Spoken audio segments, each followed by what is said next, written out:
Bapak Ibu yang dikasihi dan diberkati oleh Tuhan, hari ini saya ingin membawa kita untuk belajar bersama-sama tentang sesuatu yang sedang hangat, panas diperbincangkan di media sosial, yaitu antara Pak Edis TV dengan Pak Bom Bom. Nah, sebetulnya cerita awal adalah Pak Edis TV menjawab sebuah pertanyaan dari pengikut-pengikutnya. Namun yang menjadi persoalan, pertanyaan dari Pak Bom Bom kepada Pak Edis TV adalah tentang menjawab rencana siapakah penyaliban Yesus. dan ini menjadi perbincangan hangat di media sosial.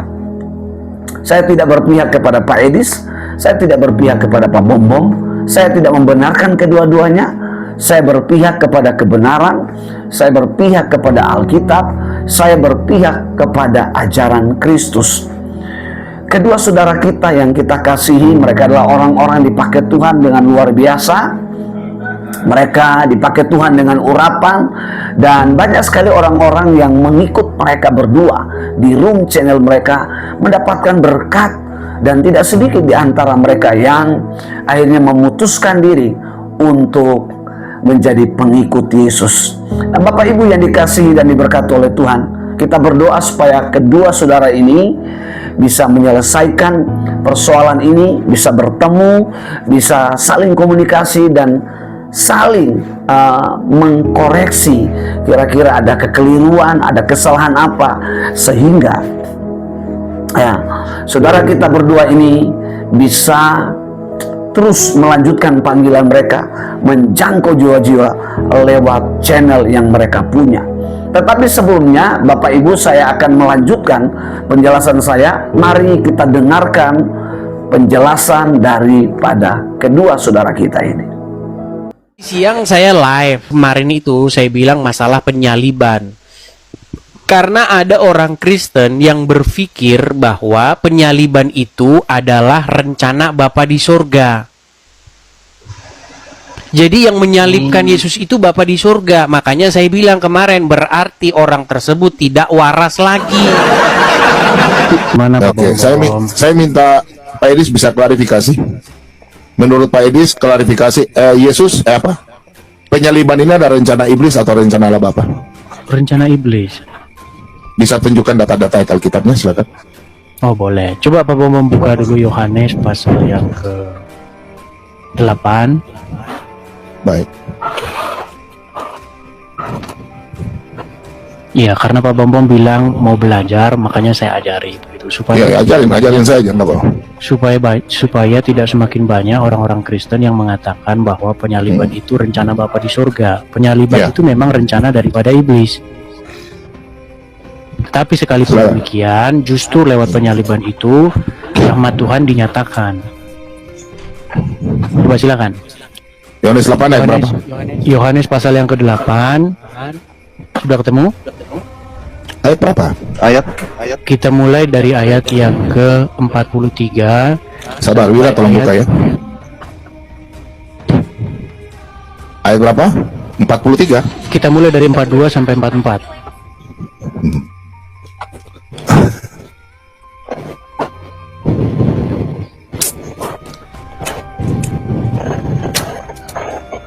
Aduh. Silakan. Oke, saya baca ya. Ini tafsirannya Edis ya. Saya nggak tafsir. Kita nggak boleh nafsir. Apa yang tertulis saja. Silakan. Kata Yesus kepada mereka, jikalau Allah adalah Bapa. Kata Yesus kepada mereka, orang-orang Yahudi yang lagi diskusi sama Yesus. Betul. Terus?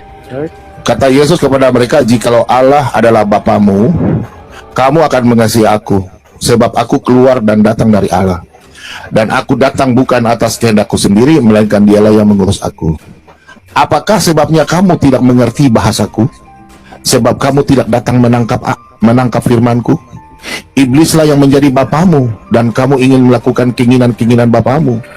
Ia adalah pembunuh manusia sejak semula, dan tidak hidup dalam kebenaran. Sebab di dalam dia tidak ada kebenaran. Apabila ia berkata dusta, ia berkata atas kehendaknya sendiri. Sebab ia adalah pendusta dan bapa segala dusta. Ini menurutmu penafsiranmu, saudara? Tidak, di situ yang ingin membinasakan Yesus siapa? Iblis. Ya betul. Salah. Jadi Itu kamu penyaliban. kamu penafsiranmu salah, saudaraku. Sebentar, begitu Justru pelan-pelan, Oke, pelan-pelan ya, silakan, pelan-pelan. silakan. Di situ Tuhan kita Yesus sedang berdiskusi dengan ahli-ahli Taurat dan orang-orang Betul. Farisi, di mana ahli-ahli Taurat berusaha untuk membinasakan Yesus, betul? Lanjut aja, kamu ngomong lanjut aja. Bukan, saya konfirmasi dulu, betul atau salah? Bagaimana ulang? Keinginan untuk membinasakan Yesus adalah keinginan ahli-ahli Taurat dan orang-orang Farisi, betul atau salah? Ataukah itu Betul. keinginan murid-murid? Bukan. Oke. Ahli Taurat, lanjut. Oke, siapakah yang menjadi bapaknya ahli Taurat dan orang-orang Farisi itu? Iblis. Iblis. Dan keinginan siapakah itu untuk membinasakan Yesus? Keinginan manusia itu ahli Taurat. Menurut Tuhan Yesus keinginan siapa? Orang ahli Taurat itu. Sekarang saya tanya, free will? Menurut kamu free will Bukan, atau kita jangan kebebasan? kemana-mana dulu. Sebentar. Gini, Saya mau maksud belajar begini, sama kamu. Saya mau kalau belajar Pak sama Bambang kamu. mengundang saya mau belajar, biar saya ajarin sebentar. Enggak, kamu yang ngajarin Jadi- saya. Enggak apa-apa, terus. Nanti saya bertanya ya. Jadi ayat itu jelas, iblislah yang menjadi Kasihan, ya. bapamu dan kamu ingin melakukan keinginan bapamu. Jadi keinginan untuk menyalibkan Yesus itu adalah keinginan iblis, bukan keinginan Bapa di sorga. Bagaimana ada seorang Kristen mengatakan bahwa penyaliban itu keinginan Bapa di sorga? Sudah. Nah, itu yang pertama. Kemudian yang kedua, coba buka Korintus 1 Korintus 2.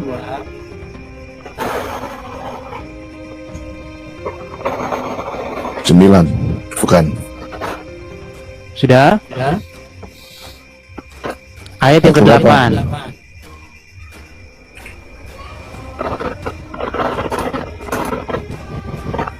Silakan dibaca. Tidak ada dari penguasa dunia ini yang mengenalnya. Mengenal Sebab siapa dia? kalau- Tidak ada dari penguasa ini yang dunia ini yang mengenalnya. Iya, Tuhan. mengenal siapanya itu siapa? Tuhan. Oke. Bentar, saya baca dari atas dulu. Silakan. Sungguh pun demikian kami dari ayat 6 ya. Sungguh pun demikian kami memberikan hikmat di kalangan mereka yang telah matang, yaitu hikmat yang bukan dari dunia ini, yang bukan dari penguasa-penguasa dunia ini, yaitu penguasa-penguasa yang akan ditiadakan. Berarti iblis ya. Tetapi yang kami beritakan ialah hikmat Allah yang tersembunyi dan rahasia, yang sebelum dunia dijadikan telah disediakan Allah bagi kemuliaan kita. Tidak ada dari penguasa dunia ini yang mengenalnya. Sebab Mengenal kalau siapa? sekiranya, sebentar, kau diam dulu. Tidak ada dari penguasa ini yang mengenalnya. Sebab kalau sekiranya mereka mengenalnya, mereka tidak menyalibkan Tuhan yang mulia. Iya, jadi Oke. yang menyalib Yesus itu adalah orang-orang yang tidak mengenal Yesus, adalah orang-orang para penguasa yang tidak mengerti hikmat Tuhan. Jadi Berarti bagaimana? orang itu orang berdosa bukan? Ya jelas. Oke, orang berdosa ya. Orang berdosa ya. Maksud saya begini, saya cuma menyampaikan begini saja Pak Bombo. Keinginan Bapa di surga itu adalah supaya Tuhan Yesus taat menghadapi penyaliban itu. Bukan supaya Bapak itu supaya Bapak ingin bahwa Yesus disalibkan, bukan begitu. Bapak di surga ingin supaya Yesus taat, bahkan menghadapi penyaliban pun dia harus maju, tidak melarikan diri dari penyaliban itu. Sudah? Oke, saya rasa Saya boleh- Pak Bombom. Sabar. Jangan kau lari. Saya mau bertanya. Jangan kau lari sini. Jangan kau buang kincing baru kau lari. Kurang ajar ini Edis. Kau jangan begitu. Saya belum bertanya loh. Ini sesat ya. Dengar, ini sesat ya. Saya belum jawab. Edis, kenapa kau takut?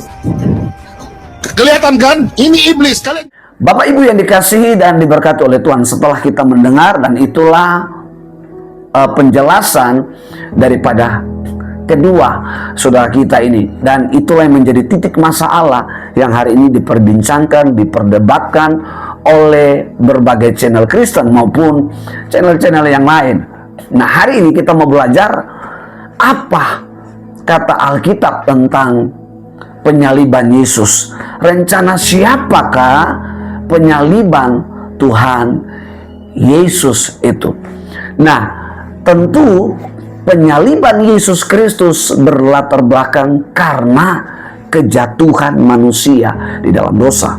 Tetapi di dalam kebenaran firman Tuhan dikatakan bahwa Yesus telah ditentukan, dipilih sebelum Allah menjadikan segala sesuatu di bumi ini. Sebelum Allah menciptakan segala sesuatu, Allah telah menentukan, Bapa telah menentukan Yesus akan menjadi jalan pendamaian.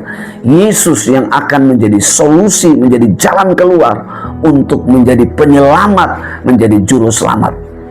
Dalam Kejadian 3 atau di dalam kitab Taurat Pentateuch, di dalam Kejadian 3 ayat 15 di sana dijelaskan, ini adalah merupakan pernyataan Allah, firman Allah sendiri kepada manusia dan kepada iblis. Dikatakan begini, aku akan mengadakan permusuhan antara engkau dan perempuan ini. Kata engkau ini maksudnya adalah iblis. Perempuan ini maksudnya adalah Yesus Kristus. Antara keturunanmu dan keturunannya, keturunannya akan meremukkan kepalamu dan engkau akan meremukkan tumitnya.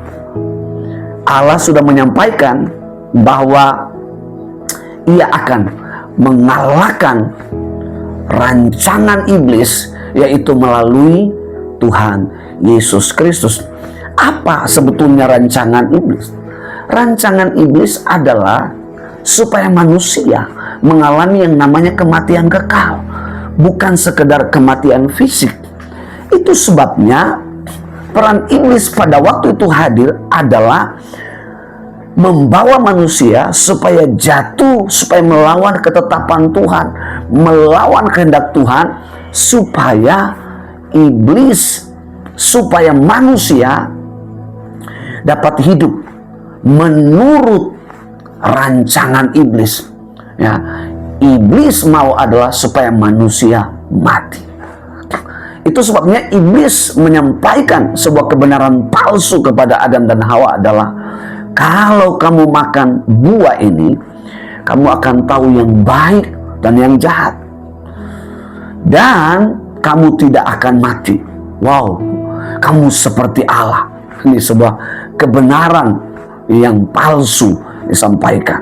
Ya, sebelum Adam dan Hawa jatuh ke dalam dosa, tentu Adam dan Hawa tidak mengenal yang namanya kejahatan. Nah, itu sebabnya kalau Bapak Ibu membaca di ayat-ayat selanjutnya, ya, Adam menyalahkan Hawa, Hawa menyalahkan ular. Ya, saling menjelekkan, saling menjatuhkan. Orang yang saling menjelekkan, orang yang saling menjatuhkan, sebetulnya itu adalah sifat dan karakter daripada iblis. Ada begitu banyak ayat yang menjelaskan tentang Yesus yang akan menjadi jalan keselamatan, Yesus yang akan menjadi pengorbanan bagi dosa umat manusia, Yesus yang akan menjadi kunci utama dari keselamatan itu. Kita bisa melihat tentang Yesus yang akan dikorbankan, dan ini adalah merupakan simbol atau tipologi daripada Kristus. Di dalam kitab Imamat pasal 3 ayat 6 dikatakan, jikalau persembahannya untuk korban keselamatan bagi Tuhan adalah dari kambing domba, seekor jantan atau seekor betina, haruslah ia mempersembahkan yang tidak bercela. Ayat ini kemudian dikutip atau diajarkan oleh Rasul Yohanes di dalam Yohanes 1 ayat 29. Pada keesokan harinya Yohanes melihat Yesus datang kepadanya dan ia berkata, lihatlah anak domba Allah yang menghapus dosa dunia. Dan di dalam ayat 36 dikatakan, dan ketika ia melihat Yesus lewat, ia berkata, lihatlah anak domba Allah. Apa yang dikatakan di dalam kitab Taurat, di kitab Imamat, ini adalah merupakan tipologi, simbol atau bayangan wujud, bayangan daripada Kristus yang akan menjadi korban yang sempurna, korban yang tidak bercacat, persembahan yang terbaik dari Allah, yang menjadi jalan keluar daripada keselamatan itu. Bapak Ibu bisa merenungkan hal ini, betapa kasihnya Allah yang begitu besar atas setiap kita. Allah tahu bahwa kebinasaan yang sesungguhnya sejatinya bukan di bumi, tapi kebinasaan yang kekal itu adalah di api neraka. Allah tahu bahwa Ia menciptakan neraka bukan untuk orang-orang yang Ia telah hadirkan ke dunia ini, yang Ia telah ciptakan, yaitu Bapak, Ibu, dan saya. Tetapi mengapa neraka akhirnya dihuni oleh manusia yang dimana Allah begitu mengasihi? Karena ini adalah merupakan rancangan iblis, membawa sebanyak mungkin orang untuk hidup dalam kematian. Kematian di sini adalah kematian yang kekal. Itu sebabnya Allah sudah menyediakan sebuah jalan keluar ilahi di dalam kekekalan. Yesus yang menjadi jalan pendamaian, Yesus menjadi penebusan. Itu sebabnya persembahan yang dilakukan oleh orang-orang Israel pada zaman itu adalah merupakan sebuah bayangan daripada wujud yang nyata di dalam Yesus Kristus, seperti apa yang dikatakan oleh Yohanes Pembaptis. Nah, mari kita melihat tentang rencana siapakah penyaliban Yesus di dalam kitab nabi-nabi. Di dalam Yesaya pasal 53 ayat 3 sampai 7 dikatakan di sana, Ia dihina dan dihindari orang, seorang yang penuh kesengsaraan dan yang biasa menderita kesakitan. Ia sangat dihina sehingga orang menutup mukanya terhadap Dia, dan bagi kita pun Ia tidak masuk hitungan. Di dalam ayat 4 dikatakan, tetapi sesungguhnya penyakit kita lah yang ditanggungnya, dan kesengsaraan kita yang dipikulnya. Perhatikan kata pikul. Padahal kita mengira Dia kena tulah, dipukul dan ditindas Allah. Wow. Tetapi Dia tertikam oleh karena pemberontakan kita, Dia diremukkan oleh karena kejahatan kita. Ganjaran yang mendatangkan keselamatan bagi kita ditimpakan kepadanya, dan oleh bilur-bilurnya kita menjadi sembuh. Kita sekalian sesat seperti domba, masing-masing kita mengambil jalannya sendiri, tetapi Tuhan telah menimpakan kepadanya kejahatan kita sekalian. Dia dianiaya, tetapi Dia membiarkan diri ditindas dan tidak membuka mulutnya seperti anak domba yang dibawa ke pembantaian. Seperti induk domba yang keluh di depan orang-orang yang menggunting bulunya, Ia tidak membuka mulutnya. Kemudian apa yang disampaikan oleh Nabi Yesaya itu kita bisa hubungkan di dalam Galatia pasal 13 ayat 14. Dikatakan, Kristus telah menebus kita dari kutuk hukum Taurat dengan jalan menjadi kutuk karena kita. Sebab ada tertulis, terkutuklah orang yang digantungkan pada kayu salib. Yesus Kristus telah membuat ini supaya dalam Dia berkat Abraham sampai kepada bangsa-bangsa lain, sehingga oleh iman kita menerima roh yang telah dijanjikan. Bapak Ibu perhatikan di dalam Yesaya, nubuatan Nabi Yesaya, sebetulnya di sana tidak dijelaskan secara eksplisit tentang alat eksekusi, tetapi di sana dikatakan kata pikul, dikira dia kena tulah. Sebetulnya ini adalah mengarah kepada alat eksekusi yang akan nanti dipakai untuk menjatuhkan hukuman mati kepada Yesus, yaitu salib. Sehingga kita dapat menerima sebuah informasi yang dikatakan oleh seorang Rasul Paulus. Dikatakan apa? Terkutuklah dia, kata terkutuk dengan kata yang lain, kata tulah. Terkutuklah dia yang tergantung di atas kayu salib.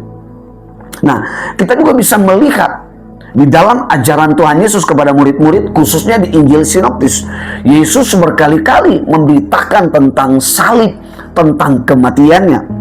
Kita bisa melihat di dalam Matius 20 ayat 18 dikatakan, sekarang kita pergi ke Yerusalem, dan anak manusia akan diserahkannya kepada imam-imam, kepala dan ahli-ahli Taurat, dan mereka akan menjatuhi dia hukuman mati.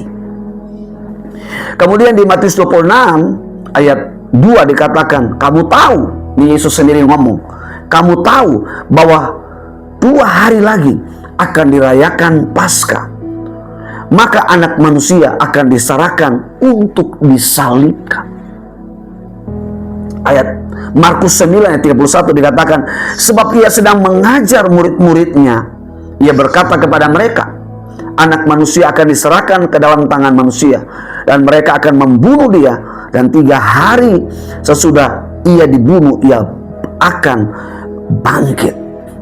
Jelas sekali apa yang Yesus sampaikan itu sesuai dengan rencana Bapa, nubuatan dari kekal sampai di dalam zaman pelayanan Yesus. Dari mana Yesus tahu bahwa dia akan disalibkan? Dan itu yang Yesus sampaikan kepada murid-murid. Dia akan disalibkan, dia akan mati. Ya, Bapa menyerahkan dia ke tangan manusia. Manusia yang bagaimana? Manusia yang berdosa. Itu sebabnya Pilatus tidak melakukan rancangan itu, karena dia tahu bahwa Yesus bukanlah seorang yang bersalah. Yesus bukanlah seorang yang berdosa. Artinya bahwa Pilatus bukanlah orang berdosa. Pilatus adalah seorang yang takut akan Tuhan. Tetapi apa yang dilakukan oleh para ahli Taurat, imam-imam? Ya, mereka bermufakat supaya apa? Yesus disalibkan. Ini adalah merupakan sebuah rencana Bapa yang harus ia lakukan. Itu sebabnya Bapak Ibu, kalau kita membaca Yohanes 3 ayat 16 dikatakan, karena begitu besar kasih Allah akan dunia ini. Di dalam kitab Filipi atau Galatia, Paulus katakan kepada jemaat-jemaat di sana bahwa betapa panjang, tinggi, dan dalam lebarnya kasih Tuhan yang tidak dapat diselami oleh akal manusia. Mungkin manusia melihat itu, kok Bapak kok begitu jahat, Yesus kok disalibkan, Yesus kok dibunuh. Tapi itulah janji kekal Allah yang ia tidak dapat batalkan, ia tidak dapat ingkari, ia tidak dapat dustai. Dia harus genapkan itu, dia lakukan itu semata karena dia mengasihi kita. Bapa di sorga, dia tidak mau kita mati kekal di dalam api neraka. Bapa di sorga, dia tidak mau kita binasa oleh karena rancangan iblis, yaitu kita mati kekal di dalam api neraka. Kita akan mengalami hukuman yang kekal. Rencana Bapa tentang penyaliban Yesus, mungkin sebagian besar orang tidak memahami begitu dalam. Tetapi Bapak Ibu, kita tidak hanya melihat dari sudut itu, tapi kita harus memahami hati Allah tentang kita. Betapa Allah mengasihi kita, bukan? Betapa Allah mencintai kita, sehingga sesuatu yang Allah punya, satu-satunya yang Allah punya, satu-satunya kekayaan yang Allah punya adalah anaknya sendiri. Dia korbankan, dia berikan untuk kita, supaya dunia tahu bahwa Allah tidak sekedar berfirman, tapi Allah membuktikan sebuah wujud nyata firman yang bersifat ilahi sekarang berwujud dalam kemanusiaan. Yohanes 1 ayat 14 katakan, firman itu telah menjadi manusia dan diam di antara kita, dan kita bisa melihat kasih karunia dan kemuliaan Allah ada diam di dalam kehidupan Yesus Kristus. Bapak Ibu yang dikasihi dan diberkati oleh Tuhan. Yang menjadi pertanyaan hari ini adalah, yang disalibkan itu Allah atau Yesus? Mari kita bisa melihat ada dua ayat penting. Ada begitu banyak ayat sebetulnya, tetapi ada dua ayat penting yang kita akan baca bersama-sama. Kita bisa melihat di dalam Kolose pasal 2 ayat 9. Dikatakan, sebab dalam Dialah berdiam secara jasmania seluruh kepenuhan Allah. Ya. Yesus Kristus itu bicara tentang kemanusiaannya. Tetapi di dalam kemanusiaannya dikatakan seluruh kepenuhan Allah berdiam. Di dalam terjemahan masa kini dikatakan begini, sebab seluruh kepribadian Allah berdiam pada Kristus, yaitu kepada kemanusiaannya. Ya, Yesus Kristus adalah bicara tentang kemanusiaannya, tetapi dalam kemanusiaannya kealahannya berdiam. Mari kita melihat satu lagi ayat di dalam Filipi pasal 2 ayat 6 sampai 11. Dikatakan, yang walaupun dalam rupa Allah tidak menganggap kesetaraan dengan Allah itu sebagai milik yang harus dipertahankan, melainkan telah mengosongkan dirinya sendiri dan mengambil rupa seorang hamba dan menjadi sama dengan manusia. Dan dalam keadaan sebagai manusia ia telah merendahkan dirinya dan taat sampai mati, bahkan sampai mati di kayu salib.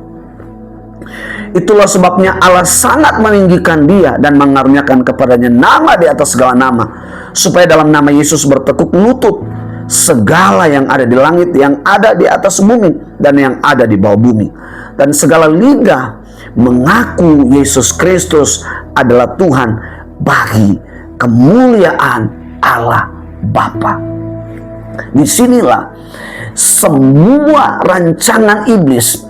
Kita tahu bahwa ketika manusia jatuh dalam dosa adalah rancangan iblis. Manusia dirancangkan Allah bukan untuk binasa. Manusia dirancangkan Allah supaya kita hidup kekal sama seperti Allah. Itu sebabnya Allah terus melakukan segala upaya dari generasi ke generasi. Dari zaman Nuh, Tuhan memilih untuk membawa manusia itu kembali. Imam-imam, Tuhan menjadikan mereka menjadi pengantara supaya manusia kembali kepada rancangan. Di zaman raja-raja, Tuhan membangun hukum pemerintahan supaya manusia diatur dan kembali hidup dalam ketetapan Tuhan. Tetap manusia gagal. Kenapa? Karena manusia adalah unsurnya dosa. Satu-satunya yang bisa menebus, yang bisa membawa manusia kembali kepada rancangan Allah adalah manusia yang tidak berdosa. Dan manusia yang tidak berdosa adalah Yesus. Dikatakan kealahannya dia tidak pertahankan sebagai miliknya. Hakikatnya Yesus adalah Allah, tapi dia mengosongkannya. Dia tidak memakai kealahannya itu, tapi dia menjadi hamba, menjadi manusia. Itu sebabnya dalam kemanusiaannya dia merendahkan diri. Dia taat sampai, dikatakan apa?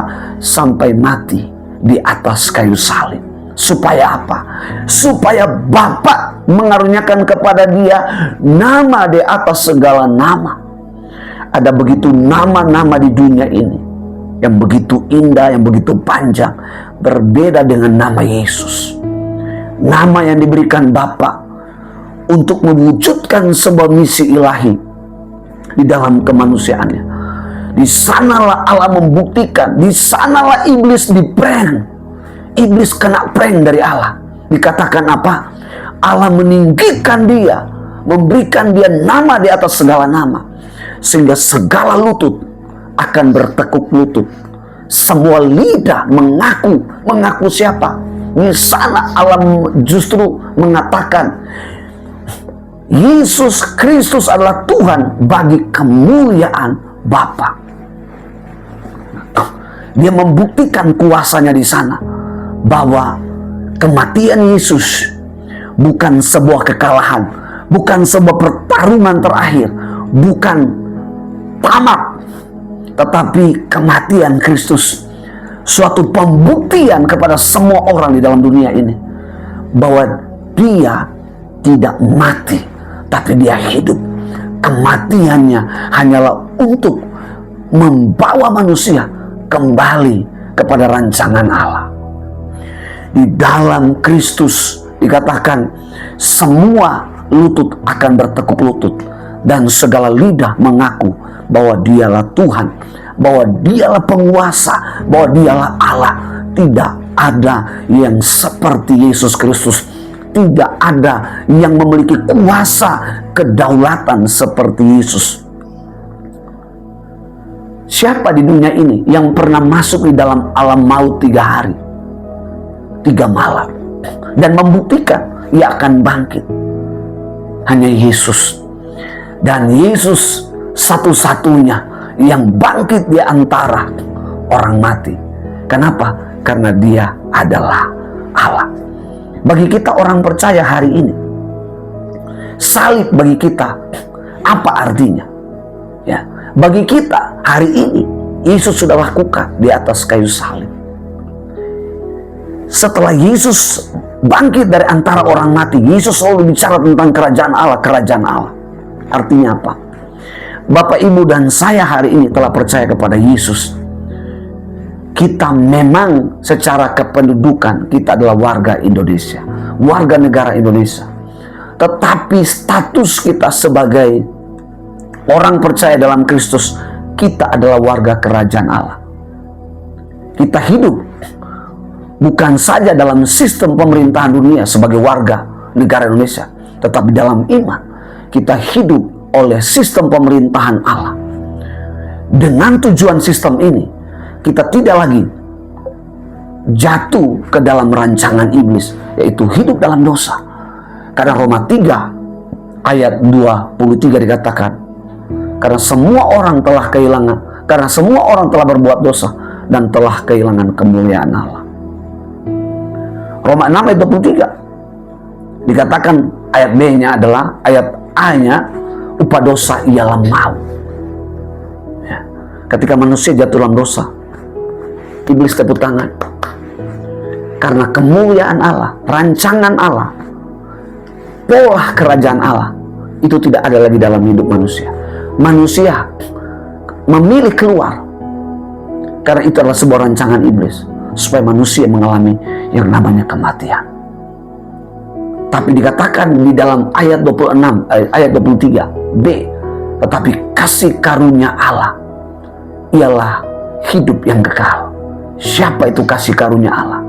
Kasih karunia Allah bicara tentang pemberian, dan wujudnya adalah pribadi Yesus Kristus. Bapak Ibu yang dikasihi dan diberkati oleh Tuhan, ketika saya lihat di rumah orang tergantung salib, di telinga wanita-wanita tergantung salib, di beberapa bagian badan orang-orang Kristen tertato salib, pertanyaan saya hari ini, apa arti salib buat kita? Apakah saudara masih memandang itu sebagai sebuah penderitaan, ya, sebuah kutukan, sebuah hal yang bodoh? Bukan hanya sebuah perhiasan. Sampai hari ini jujur, di rumah saya tidak tergantung salib. Bukan berarti saya menolak salib. Salib sesungguhnya bukan bersifatnya apa? Fisik, lahiriah. Saudara mau gantung salib sebesar apapun di rumah kita, itu tidak menjamin, tidak menjadi jaminan bahwa saudara adalah pengikut Kristus sejati.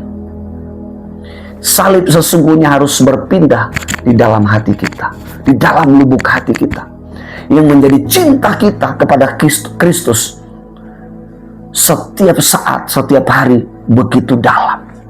Seperti Kristus mengasihi kita tanpa syarat, tanpa pamrih. Dia begitu mengasihi kita, nyawa taruhan. Kasih bagi orang Kristen bukan soal memberi. Iblis bisa memberkati saudara, iblis bisa membuat saudara kaya, tapi salib bukan bicara tentang memberi saja, tapi salib ukurannya adalah nyawa. Kalau saudara hari ini ikut Yesus, ikut Yesuslah sampai mati. Paulus katakan dalam Filipi 1:21, bagiku hidup bagi Kristus, bagiku adalah hidup bagi Kristus dan mati adalah keuntungan. Apa sih keuntungan sejati bagi kita mengikut Tuhan? Bukan kaya, bukan banyak harta, tetapi kekayaan sejati adalah surga, kerajaan Allah yang tidak ternilai. Hendaklah kita memandang ini, merenungkan ini, bahwa kekayaan sejati kita bukan harta yang bersifat sesaat, sementara, tapi kekayaan sejati kita adalah rumah Bapa. Jadi kasih bukan ukurannya adalah memberi uang, perbuatan baik, tapi kasih harus ukurannya nyawa.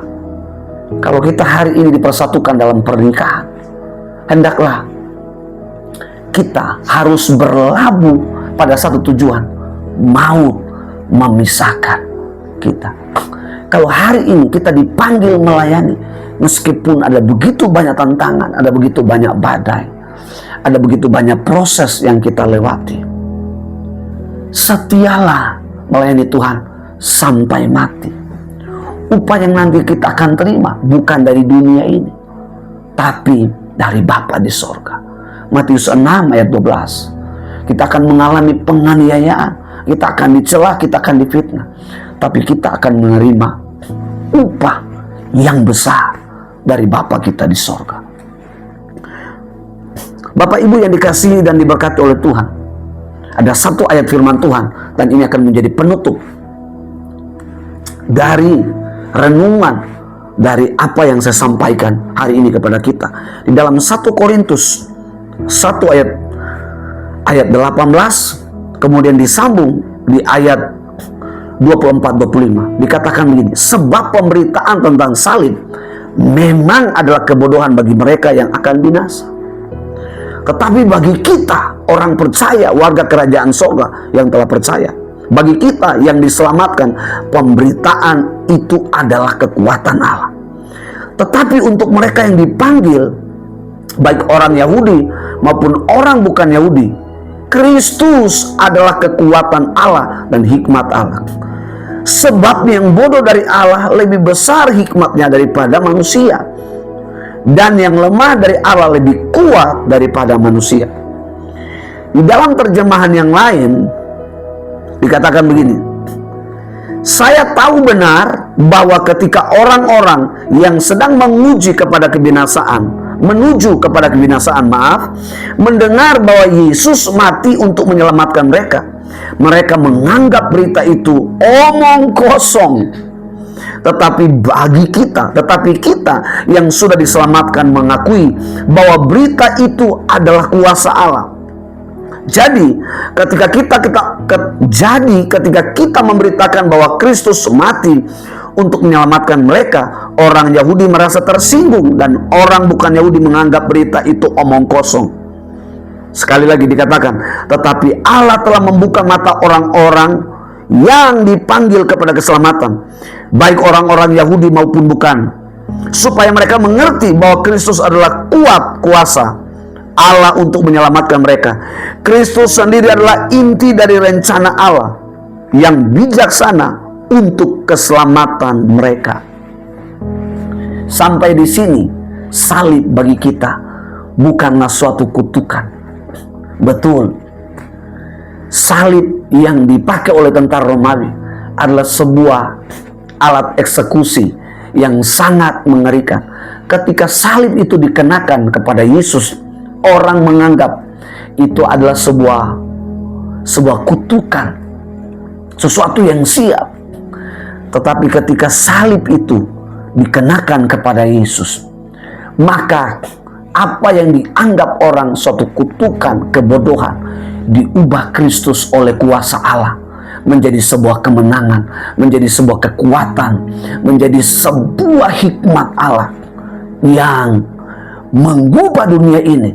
Dikatakan orang Yahudi, orang Yunani yang dibukakan Allah pengertian, mereka diselamatkan Kenapa? Karena mereka paham benar bahwa salib bukan lagi suatu kutukan, bukan sesuatu yang sial, tetapi sesuatu yang membawa kemenangan oleh karena kuasa Allah yang bekerja di dalam Kristus. Karena itu, setiap kita orang percaya yang mengenakan salib, hendaklah engkau mengerti bahwa itu bukan sekedar salib, bukan hanya suatu perhiasan saja, tetapi ada kuasa Allah di dalam salib.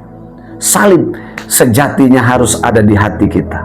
Saya berdoa supaya setiap kita selalu memandang kepada salib Kristus, karena inti daripada rencana Allah tergenapi melalui salib Kristus. Saya berdoa supaya kita terus setia menjadi pengikut Yesus Kristus sampai akhir hayat hidup kita. Tuhan Yesus memberkati.